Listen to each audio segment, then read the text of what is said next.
B A honours राजनीति विज्ञान semester 1 discipline specific caucus भारतीय राजनीतिक चिंतन में विचार और संस्थाएं ideas and institutions in Indian political thought महत्वपूर्ण प्रश्न और उत्तर समिति परिभाषा सभा से अंतर प्रश्न समिति के बारे में बताएं सभा और समिति में क्या अंतर था उत्तर समिति शब्द ऋग्वेद में 9 बार और अथर्ववेद में 13 बार आया है।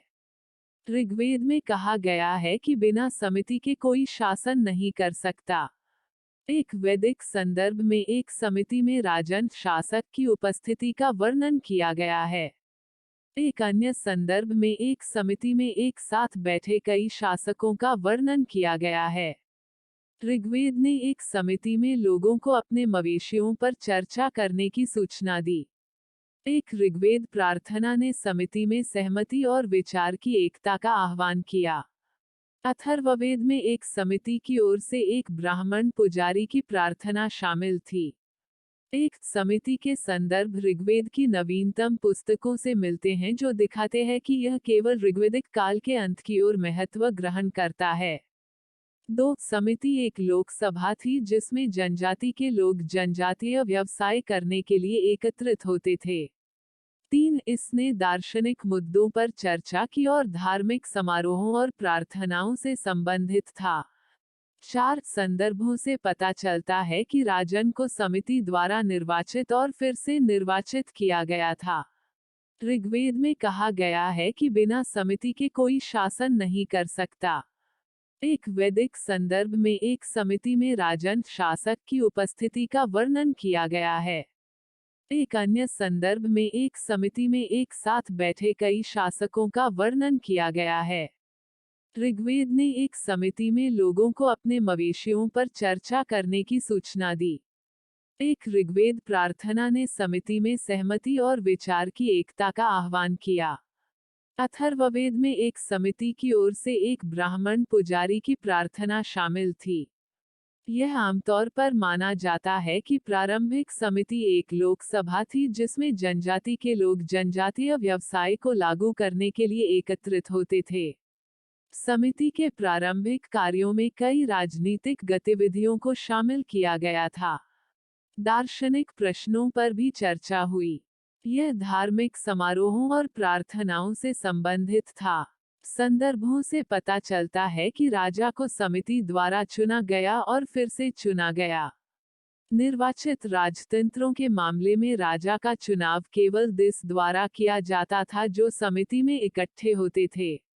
बहस में अपने प्रतिद्वंद्वियों से बेहतर पाने के लिए सभी प्रार्थनाओं और समारोहों, आकर्षण और काउंटर आकर्षण को अकेले निर्देशित किया गया था। राजा ने समिति में भाग लिया। ऐसा करना आवश्यक समझा गया। समिति में विभिन्न मुद्दों पर चर्चा हुई। समिति का अपना ईसाना अध्यक्ष था। उन्हें इस सभा प्रमुख का भगवान ईसाना कहा जाता था। वक्ता खुद को विरोधाभासी साबित करना चाहते थे। चर्चा में वक्ताओं को एकत्रित समिति के अनुकूल भाषण देने होते थे। ऐसा लगता है कि इसने सेंट्रल के रूप में काम किया। समिति का जीवन बहुत लंबा था। इसकी स्थितियों के अस्तित्व को ऋग्वेद और बाद में छांदोग्य उपनिषद 800 से 700 बीसी द्वारा प्रमाणित किया गया है। सभा और समिति में अंतर। एक प्रारंभ में सभा और समिति में कोई अंतर नहीं था, दोनों को प्रजापति की पुत्रियां कहा जाता था।